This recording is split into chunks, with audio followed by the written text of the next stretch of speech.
210.000 bibit ikan nila dan ikan jelawat dilepas di aliran Sungai Ogan kawasan Pasar Lama Batu Raja Ogan Kumring Ulu.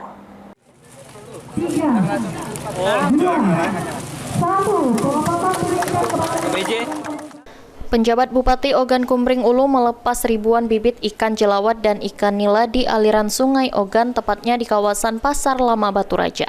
Bibit ikan yang dilepas merupakan upaya Pemkab Oku meningkatkan populasi ikan air sungai yang saat ini jumlahnya jauh berkurang.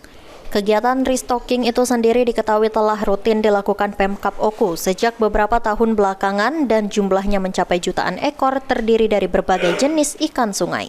Untuk pelepasan kali ini sekitar 210.000 bibit ikan berhasil dilepas dan diberikan ke beberapa kecamatan yang ada di Oku untuk disebarluaskan di aliran sungai masing-masing.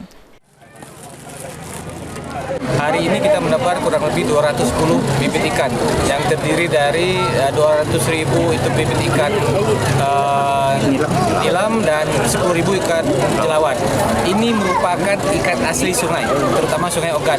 Karena memang seperti yang sama-sama kita ketahui, keberadaan ikan-ikan ini sudah mulai sulit untuk ditemui, sudah sulit untuk ditangkap oleh masyarakat. Nah, untuk itu kami bersama Kementerian Perikanan kemarin berdiskusi panjang, akhirnya kita mendapatkan bantuan bibit ikan untuk disebar di Sungai Ogan. Sementara itu, Dinas Peternakan dan Perikanan Oku membolehkan masyarakat untuk menangkap dengan ramah lingkungan jika ikan sudah besar. Dinas Perikanan Oku juga menghimbau masyarakat untuk menjaga dan tidak menangkap ikan menggunakan racun dan alat setrum.